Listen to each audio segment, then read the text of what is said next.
नमस्कार साथियों, आज सभी लोग का स्वागत है आधारशिला क्लासेस पर। आज आप लोग को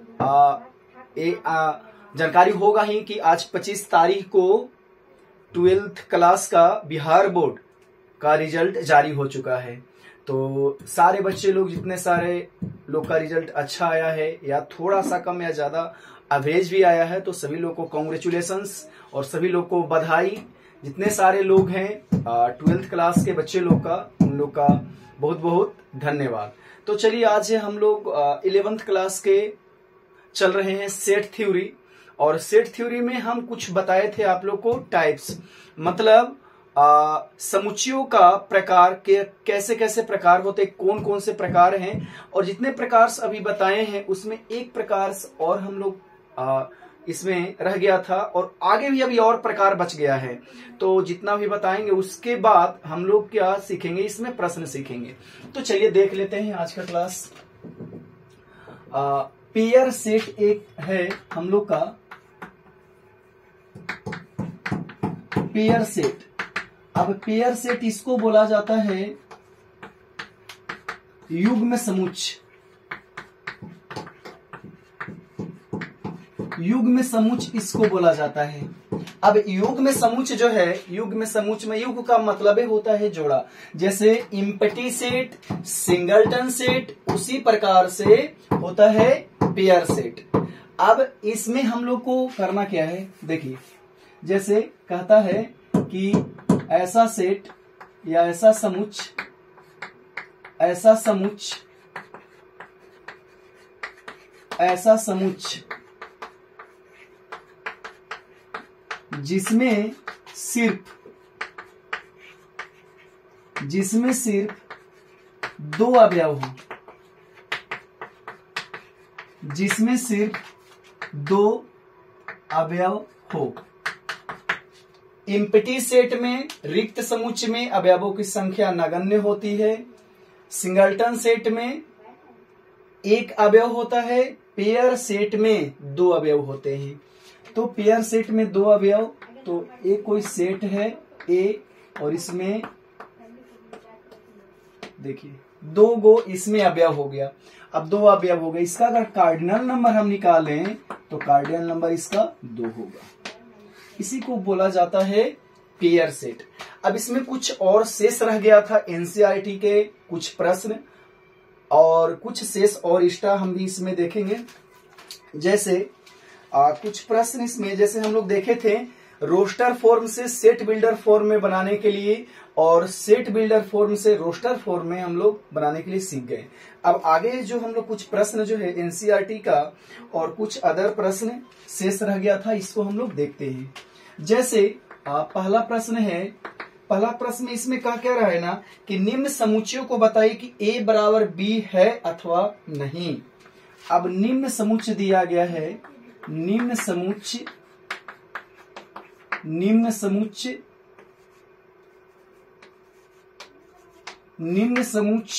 में A बराबर B, मतलब सेट A और B बराबर है या नहीं है,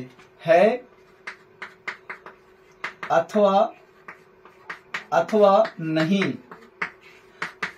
A बराबर B का मतलब है समान सेट होना चाहिए, मतलब इक्वल सेट होगा, समान समुच्चय कहलाएगा। तो समान समुच्चय में रोमान अंक 1 में दिया गया है, सेट A में अवयव है 4, 8, 12, 16। 4 है, 8 है, 12 है और 16 है।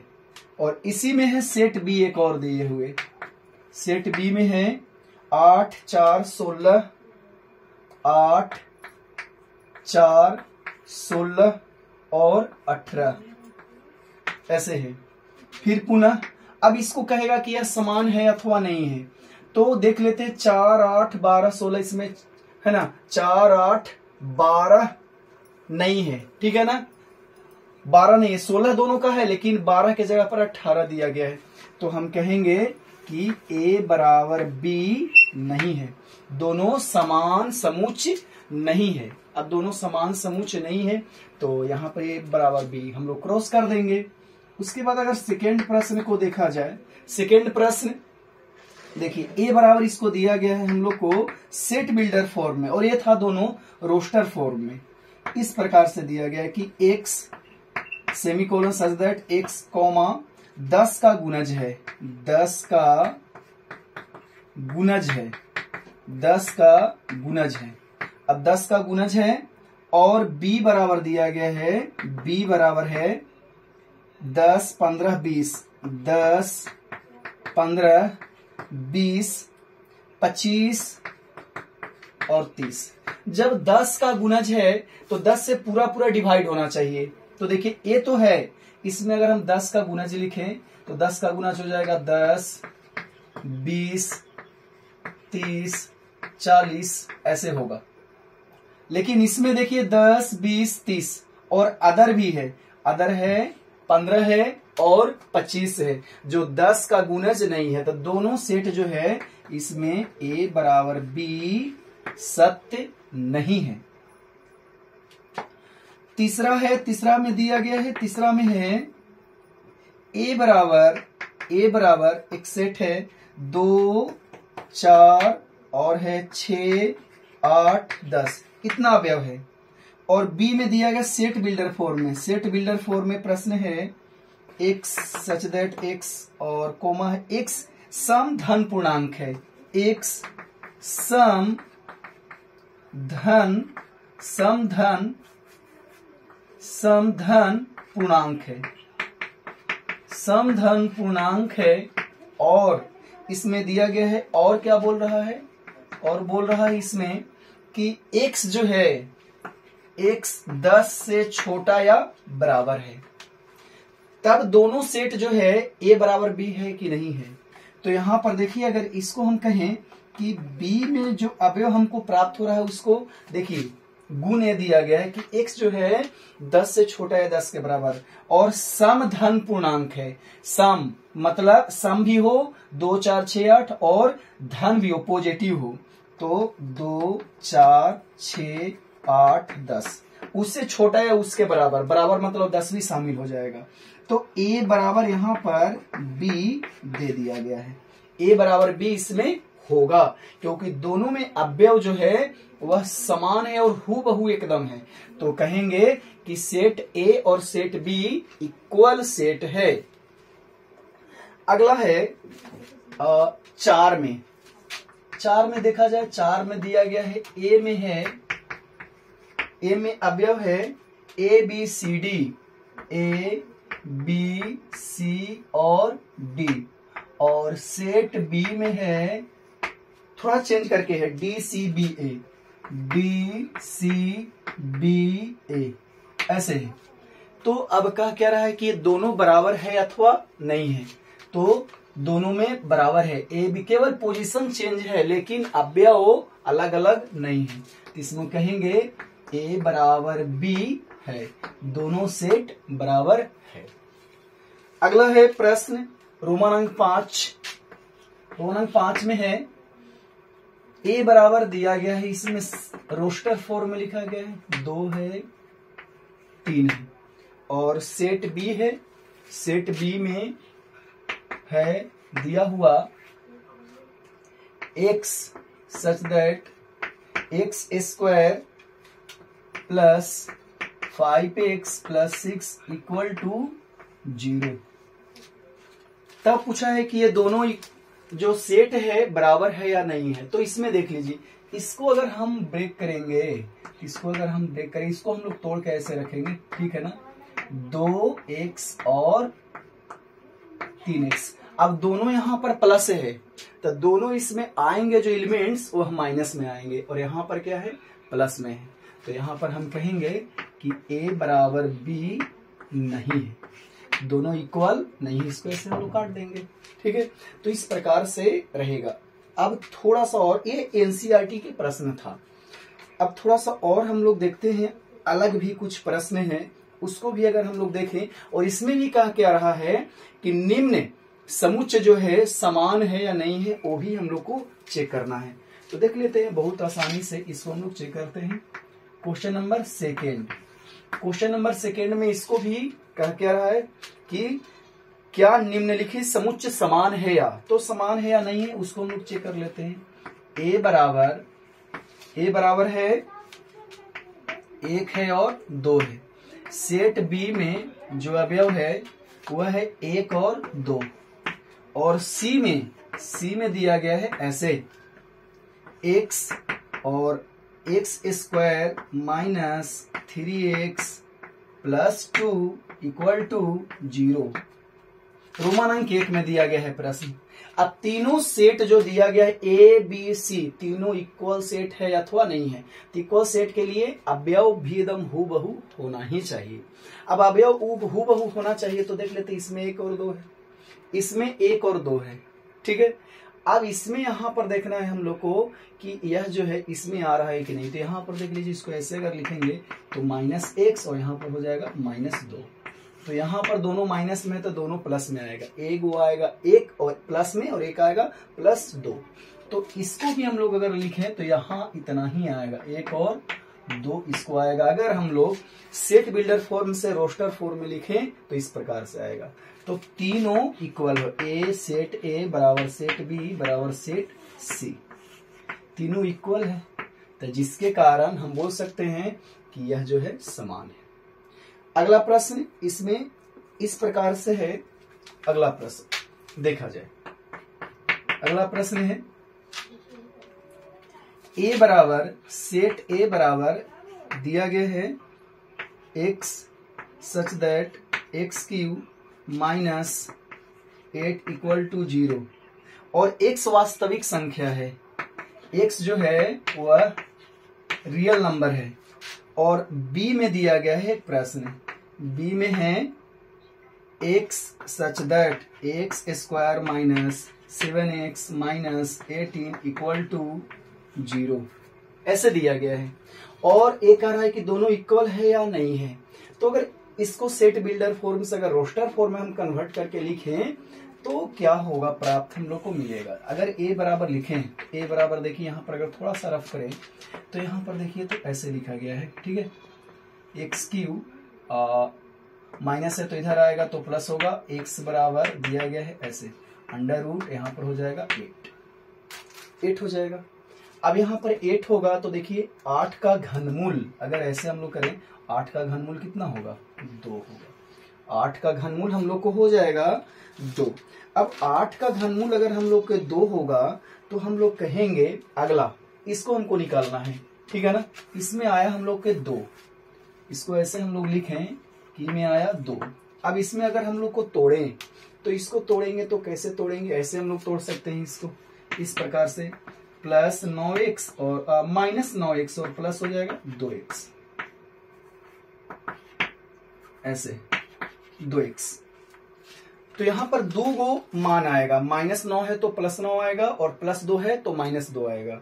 तो यहाँ पर जो है इसका अगर ऐसे हम लोग लिखें तो प्राप्त क्या हो रहा है, -2 और +9 दोनों इक्वल नहीं है। तो हम लोग कहेंगे कि यहाँ पर सेट ए बराबर सेट बी नहीं है, ठीक है ना। सेट ए बराबर सेट बी नहीं है। और थोड़ा सा और क्वेश्चन को चला जाए, कुछ और एनसीईआरटी के प्रश्न काफी है, इसको थोड़ा सा हम लोग क्या कर लेते हैं, हल करके देखते हैं कि इसको किस प्रकार से बनाना है। देखिए इसको मिटाते हैं, उसके बाद हम लोग चलते हैं, देखा जाए।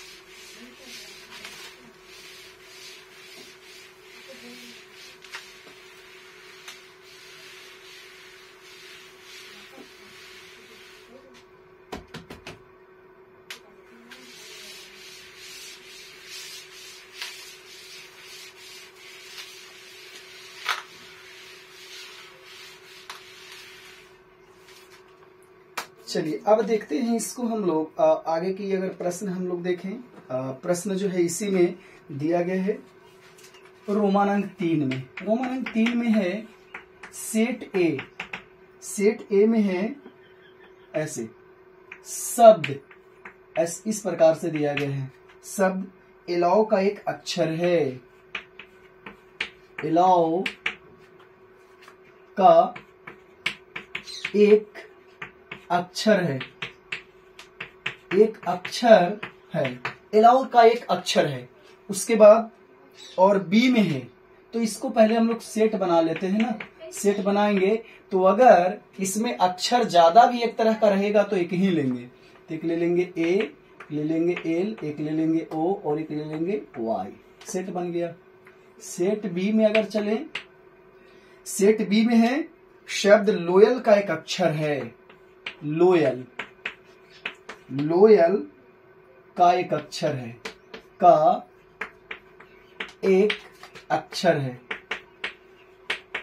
अक्षर है, लोयल का एक अक्षर है। इससे अगर सेट बनाए हम तो सेट बनेगा, एक बनेगा एल, एक बनेगा ओ, एक बनेगा वाई, एक बनेगा ए, बस। और दोनों इक्वल है, ए भी इसमें है, एल भी इसमें है, ओ भी इसमें है और वाई भी इसमें है, तो दोनों हो जाएगा समान, ए बराबर हो जाएगा बी, दोनों इक्वल हो जाएगा। ठीक है ना, दोनों इक्वल हो जाएगा। अगला देखें, अगला थोड़ा सा परिवर्तन करके है क्वेश्चन। इसमें सेट बिल्डर फॉर्म में लिखा गया है सेट ए, सेट ए है x such that x belongs to क्या चाहिए, इंटीजर है, जेड इंटीजर्स को सूचित करता है, और है एक्स स्क्वायर, एक्स स्क्वायर जो है 4 से छोटा या बराबर है। तो इसको पहले हम लोग सेट बना लेते हैं कि यह जो है सेट कैसे बनेगा। तो इंटीजर है और एक्स स्क्वायर जो है 4 से छोटा या बराबर है, तो अगर हम 1 का स्क्वायर करेंगे तो 4 से छोटा या 4 के बराबर, 2 का स्क्वायर करेंगे तो 4 से छोटा या 4 के बराबर हो जाएगा। अब तो हम लोग नहीं करेंगे। उसके बाद एक्स इंटीजर है, ठीक है ना, एक्स क्या है, एक्स जो है हम लोग को इंटीजर है। अब एक्स इंटीजर है तो हम लोग को और क्या करना है, यहां पर देख लीजिए, हम लोग को एक्स के जगह पर इंटीजर तो प्लस में भी होगा इंटीजर और माइनस में भी होगा, ठीक है। अब 0 से छोटा या 4 से छोटा या 4 के बराबर, तो यहां पर देख लीजिए, अगर हम लोग लें ऐसे और उसका स्क्वायर करना है तो यहां पर लेंगे -1 का स्क्वायर करेंगे तो 4 से छोटा है या 4 के बराबर, माने 4 से छोटा ही है, ठीक है ना। अगला अगर देखें -2 का स्क्वायर, ऐसे देख लेते हैं ना, -2 का स्क्वायर तो हो जाएगा 4, तो 4 के बराबर। अगर -3 तो ले रहे हैं लेकिन इसका स्क्वायर +9 आ रहा है तो 4 से छोटा नहीं है, ठीक है ना। ये भी हम लोग को होगा। एक और हम लोग देख लेते हैं, इंटीजर में हमारा 0 भी आता है, तो 0 का स्क्वायर 4 से छोटा है, ये भी हम लोग को शामिल हो जाएगा, ठीक है ना, क्योंकि इंटीजर के अंतर्गत आता है। अब हम लोग देख लेते हैं सेट बी में, सेट बी है जो दिया गया, सेट बी में है एक्स सच दैट एक्स जो है इंटीजर को बताता है इसमें भी, और इसमें दिया गया है एक्स स्क्वायर -3x + 2 = 0, ऐसे है। अगर द्विघात समीकरण है तो इसको अगर हम लोग ब्रेक करेंगे तो ऐसे हम लोग होगा, एक होगा -x और एक होगा -2x। तो अगर दोनों माइनस में है तो दोनों क्या आ जाएगा, प्लस में आ जाएगा। तो इसको जो प्राप्त हम लोग करेंगे इसमें, ये प्राप्त करेंगे ऐसे 1 और 2, और दोनों इक्वल नहीं है। अब दोनों सेट अगर इक्वल नहीं है तो हम लोग कहेंगे सेट ए बराबर सेट बी नहीं है। इस प्रकार से भी हम लोग बनाएंगे।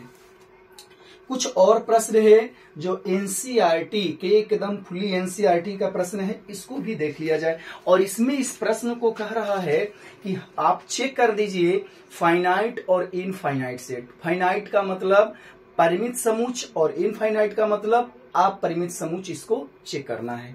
तो चलिए हम लोग देखते हैं इसमें कुछ प्रश्न को और आगे बढ़ते हैं और देखा जाए। इसमें है प्रश्न संख्या अगर 3 में हम लोग लें तो 3 का पहला है। सबसे पहले कह रहा है कि निम्न में कौन परिमित, निम्न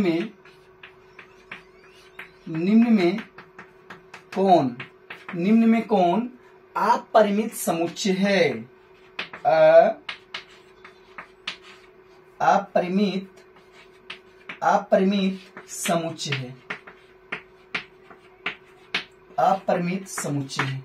ठीक है, निम्न में कौन अपरिमित समुच्चय है? तो अपरिमित कहने का मतलब कि उसमें अवयवों की संख्या को हम लोग गिन नहीं सकते हैं, तो अपरिमित समुच्चय हो जाएगा। जैसे पहला में है दिया गया, पहला में है पूछ रहा है कि एक्स अक्ष के समांतर सभी रेखाएं, एक्स अक्ष के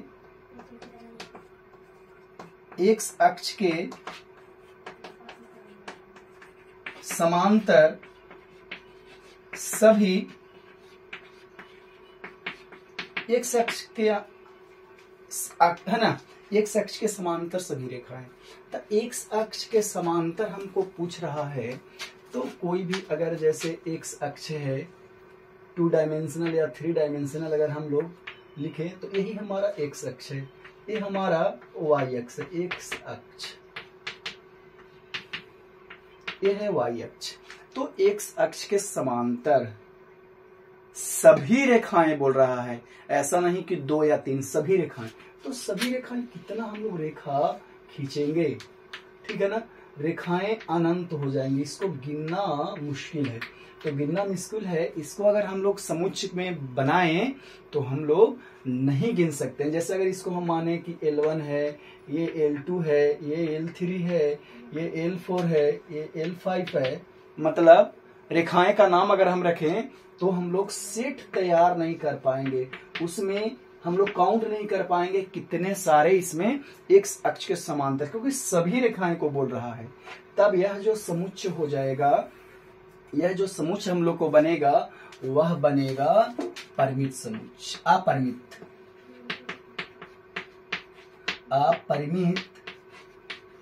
अपरिमित समुच्चय हम लोग को तैयार होगा, ये वाला।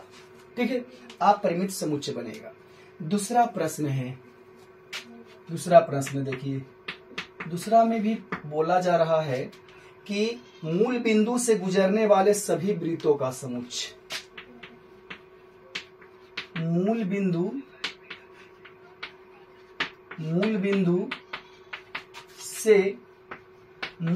से गुजरने वाला मूल बिंदु से गुजरने वाला सभी वृत्तों का समुच्चय, वृत्तों का समुच्चय, मूल बिंदु से गुजरने वाला सभी वृत्तों का समुच्चय। तो मूल बिंदु ऐसे है, अगर एक हम 2 एक्सिस ले लें, अक्ष ले लें, एक्स अक्ष, और यहां ले लेते हैं वाई अक्ष। मूल बिंदु यही है, एक्स भी 0, वाई भी 0, यही मूल बिंदु है, मतलब दोनों अक्ष के कटान बिंदु। अब दोनों अक्ष के कटान बिंदु जो है, इसी से कह रहा है कि गुजरने वाले सभी वृत्त, एक वृत्त की बात नहीं बोल रहा, सभी वृत्त, तो हम लोग गिन नहीं सकते हैं। जैसे मूल बिंदु से अगर गुजरेगा तो यहां से ऐसे गुजरेगा, ऐसे एगो, फिर अगर थोड़ा सा अगर हम बढ़ा लें और ऐसे बड़ा होगा, एक और लें तो और बड़ा होगा, एक और लें तो और बड़ा होगा। मतलब यहां से गुजरने वाला जो वृत्तों की संख्या है, मूल बिंदु से गुजरने वाला वृत्तों की जो संख्या है वह असंख्य हो जाएगा, जिसके कारण इसको हम लोग बोलेंगे यह जो समुच्चय बनेगा अपरिमित बनेगा, इनफाइनाइट सेट यह तैयार होगा, यह इनफाइनाइट सेट तैयार होगा। आगे देखते हैं अगला प्रश्न की ओर अगर बढ़े इसमें हम, और इसमें देखा जाए कुछ और प्रश्न जैसे इसमें है 100 से बड़ी धन पूर्णांकों का समुच्चय, 100 से बड़ी धन पूर्णांकों का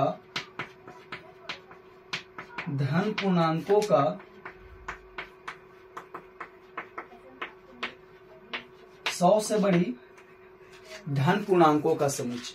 अब 100 से बड़ी धन पूर्णांकों का समुच्चय हमको निकालना है, तो 100 से बड़ी निश्चित नहीं बोला है कि कहां तक, तो 100 से बड़ी निश्चित नहीं बोला है, तो 101, 102, 103 हम लोग को अनंत तक चल जाएगा।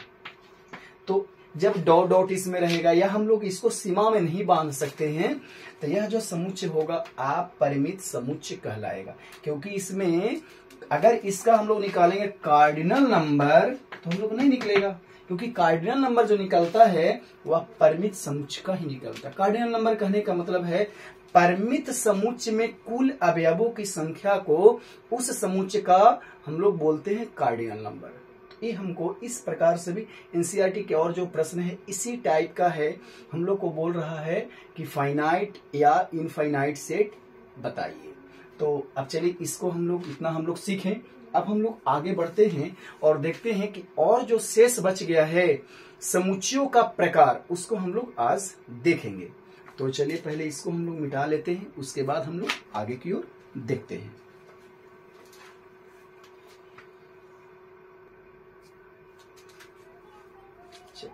अब हम लोग देखते हैं कि कुछ समुच्चयों का प्रकार। समुच्चयों का प्रकार जैसे में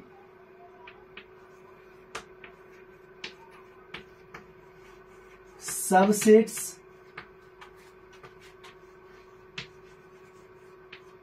प्रॉपर सबसेट्स एंड सुपरसेट्स। सुपरसेट्स इसको बोला जाता है उपसमुच्चय,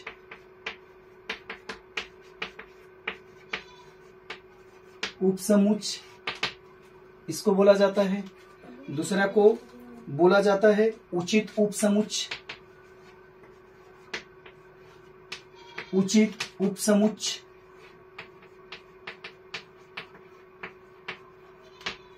उपसमुच्चय और इसको बोला जाता है अधिसमुच्चय,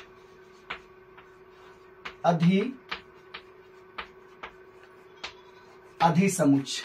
ठीक है। अब ये तीन जो सेट है बहुत ही महत्वपूर्ण है। ठीक है। अब इसमें हम लोग देखेंगे सबसे पहले सबसेट्स। अगर इसमें हम लोग लें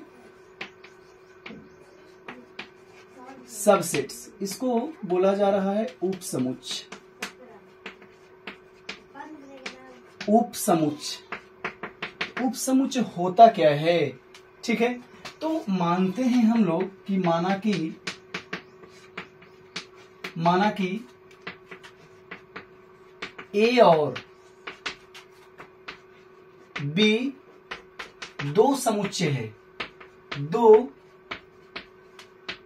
दो समुच्चय है। अब ए का प्रत्येक अवयव बी में हो, अगर यदि ए का प्रत्येक अवयव, सभी अवयव, प्रत्येक अवयव बी का भी अवयव हो, बी का भी अवयव हो, तब इसको ऐसे बोला जाता है कि ए जो है बी का एक और बी दो और समुच्चय है। यदि ए का प्रत्येक अवयव बी का भी अवयव है, ठीक है ना, मतलब ए का सभी अवयव बी में मिले, ठीक है ना, तो कहेंगे ए जो है बी का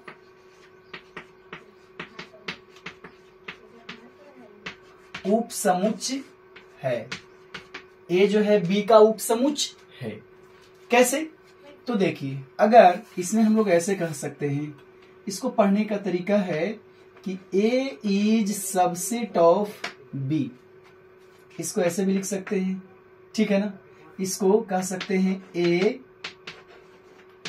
बी का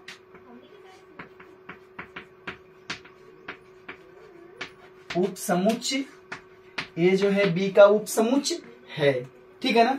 अब ए जो है बी का उपसमुच्चय है, तो इसको ऐसे भी हम लोग लिख सकते हैं। देख लीजिए, इसको ऐसे भी, एक्स जो है ए का सदस्य है और एक्स जो है बी का भी सदस्य है।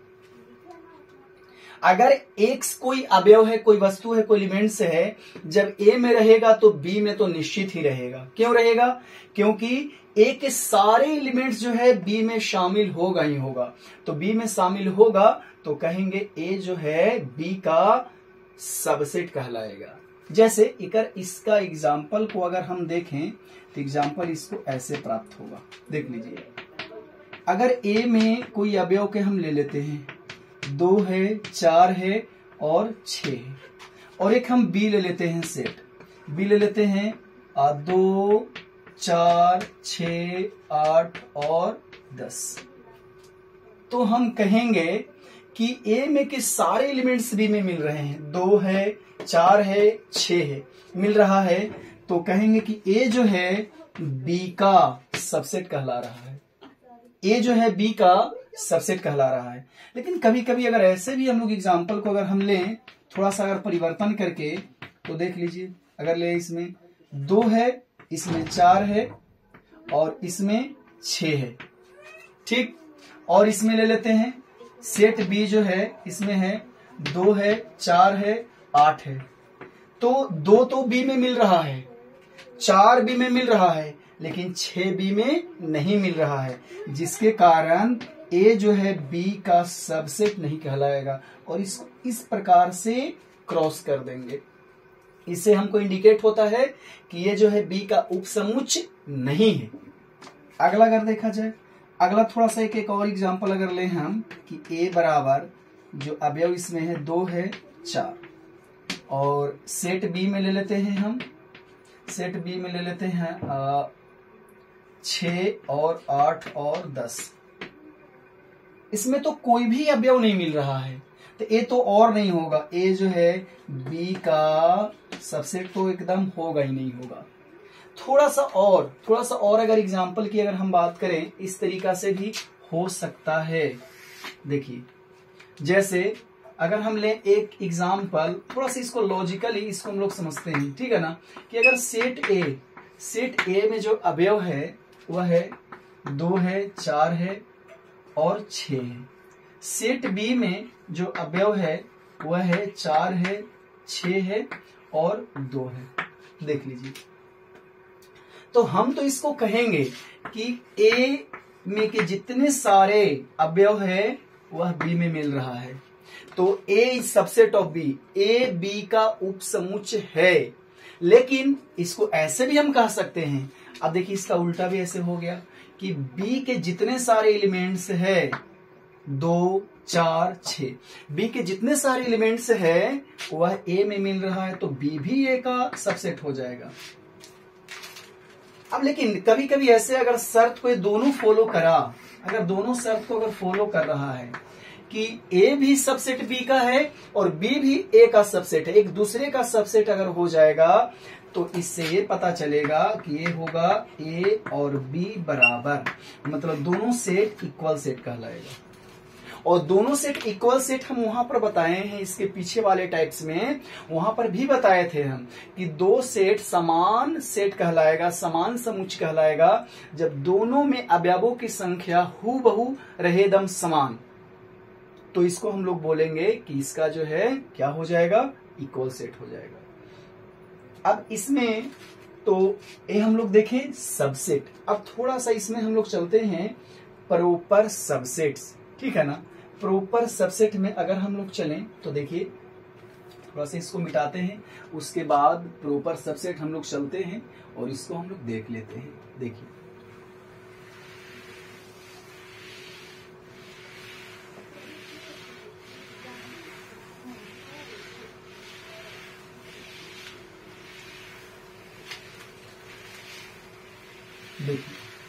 Proper subsets. अब प्रॉपर सबसेट्स की अगर बात किया जाए, प्रॉपर सबसेट्स देखिए, सेकेंड में है टाइप्स में प्रॉपर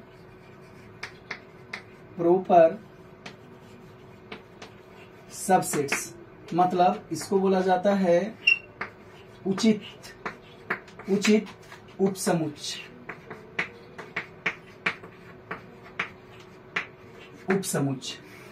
उचित उपसमुच्चय, ठीक है। अब उचित उपसमुच्चय इसको बोला जा रहा है तो इसमें होगा क्या, एकदम सबसेट से ही यह एकदम जुड़ा हुआ चीज है। ठीक है, क्योंकि इसीलिए हम तीनों एक साथ पढ़ा रहे हैं, सबसेट्स, प्रोपर सबसेट्स और सुपरसेट्स। इसको कहता है कि माना कि ए और बी दो समुच्चय है, दो समुच्चय है, ठीक है ना, दो समुच्चय है। और हो क्या रहा है कि अगर इसमें हम थोड़ा सा पॉइंट्स ऐसे लिख के देखें रोमान अंक, अगर एक इसमें देखें कि कह रहा है कि ए जो होगा, ए सबसेट्स, ए जो है सबसेट रहेगा बी के, ए के जितने सारे अवयव हैं वो बी के भी अवयव कहलाएगा, पहला कंडीशन। दूसरा पॉइंट्स में रहेगा कि बी में कम से कम एक अवयव ऐसा हो जो ए में ना हो, अर्थात क्या, ए बराबर बी ना हो, ऐसे भी हो सकता है। ठीक है ना, ए बराबर बी ना हो तो हम लोग कह सकते हैं, तो कहेंगे ए बी का क्या कहलाएगा, उचित उपसमुच्चय कहलाएगा, उचित उपसमुच्चय, उचित उपसमुच्चय कहलाएगा, उचित उपसमुच्चय कहलाएगा। अब इसमें इसको लिखा कैसे जाएगा, इसे ए इज प्रॉपर सबसेट, ऐसे ये जो सबसेट था इसको हटा दिया जा रहा है और प्रॉपर सबसेट्स बी, ऐसे इसको चिन्हित करते हैं। इसका एग्जाम्पल थोड़ा देख लेते हैं। देखिए इसका एग्जाम्पल है, अगर ए में हम एक अवयव लें, 2 है, 4 है, 8 है, और बी में अवयव लें, बी में हो जाएगा 2 है, 4 है, 8 है, लेकिन कम से कम एक, अधिक से अधिक और भी हो सकता है, लेकिन कम से कम एक अवयव ऐसा हो जो ए में ना मिले, ए के सारे अवयव बी में मिले, मतलब ए जो है बी का सबसेट हो लेकिन ए बराबर बी ना हो। देखिए ए बराबर बी ना हो तो हम कहेंगे कि ये जो है बी का प्रॉपर सबसेट्स कहलाएगा, ए बी का प्रॉपर सबसेट्स कहलाएगा। इस प्रकार से भी हम लोग को रहेगा, ठीक है ना। तो ये चीज हम लोग को काफी समझ में आ गया होगा कि किस तरीका से हम लोग सबसेट्स और प्रॉपर सबसेट्स को हम लोग कंसेप्ट समझें। अब अगला चलते हैं हम लोग सुपर सेट, मतलब अधिसमुच्चय। ये भी जुड़ा हुआ है हम लोग को सबसेट्स और प्रॉपर सबसेट से ही यह जुड़ा हुआ है। तो चलिए इसको भी हम लोग देख लेते हैं, इसको भी देखा जाए। देखिए इसको भी अगर हम लोग देखें तो बहुत आसानी से इसको भी हम लोग समझ सकते हैं। इसमें भी कह क्या रहा है, इसमें देखिए, इसमें हम लोग को समझना है कि अगर तीसरा में है सुपर सेट, इसको बोला जा रहा है अधिसमुच्चय,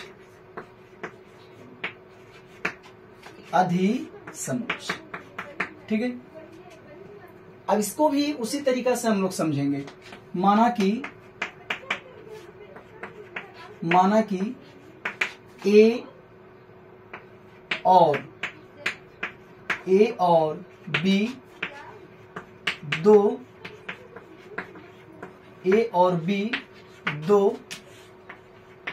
बी दो समुच्चय हैं, ए और बी दो समुच्चय हैं। अब इसके बाद और क्या है कि पहला कंडीशन में बी जो रहेगा ए का सबसेट कहलाएगा। पहला बी ए का सबसेट कहलाएगा, बी के सारे एलिमेंट्स ए में मिलना चाहिए, तब कहा जाएगा दूसरा पॉइंट्स कि ए जो है बी का अधिसमुच्च कहलाएगा, अधिसमुच्च होगा। ए जो होगा बी का अधिसमुच्च कहलाएगा, ठीक है ना। ए जो होगा बी का अधिसमुच्च कहलाएगा। तो इसको लिखा कैसे जाएगा, ऐसे देखिए, जब ए अगर सबसेट्स बी, बायां से दायां ध्यान देंगे, ए जो है बी का सबसेट्स या बी जो है ए का सबसेट्स होता था तो इसको ऐसे लिखते थे, ठीक है ना, या ऐसे बायां से दायां होता था, ठीक है ना, या ऐसे अगर बी जो है ए का सबसेट्स होता था तो ऐसे लिखते थे। लेकिन ये में कह रहा है कि ऐसे नहीं है, इसमें सबसे पहले बोल रहा है कि बी जो है ए का सबसेट्स है, तब ए जो होगा वह ऐसे उल्टा हो जाएगा, ए जो होगा बी का सुपर सेट होगा, ए जो होगा बी का सुपर सेट होगा। जैसे अगर इसको एग्जांपल के द्वारा हम लोग समझें, सेट ए में अवयव है 2 है, 4 है, 6 है, और सेट बी में जो अवयव है वह है 4 है और 6 है। देख लीजिए बी में के जितने सारे अवयव है तो हम कह सकते हैं B is subset of A, B is subset of A. तो बी में के सारे अवयव ए में मिल रहे हैं, तो हम लोग कह सकते हैं कि ए जो है वह बी का सुपर सेट है। ऐसे एक कंडीशन शर्त को क्या करेगा, फॉलो करेगा। तो इस हम लोग 3 पॉइंट्स समझें, सबसेट्स, प्रॉपर सबसेट्स और सुपर सेट्स।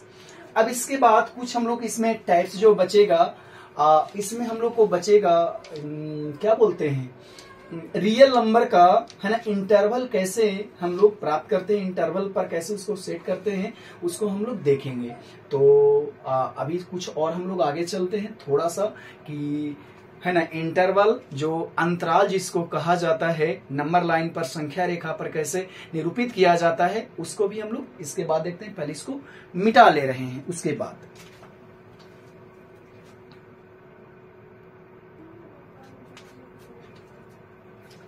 हम लोग आज थोड़ा इतना तक ही चल पाएंगे, क्योंकि इसके बाद जो है 12th क्लास के लाइव क्लास हमको लेना है, जिसके कारण आज हम लोग आज का क्लास इतना तक ही, है ना, समाप्त करते हैं।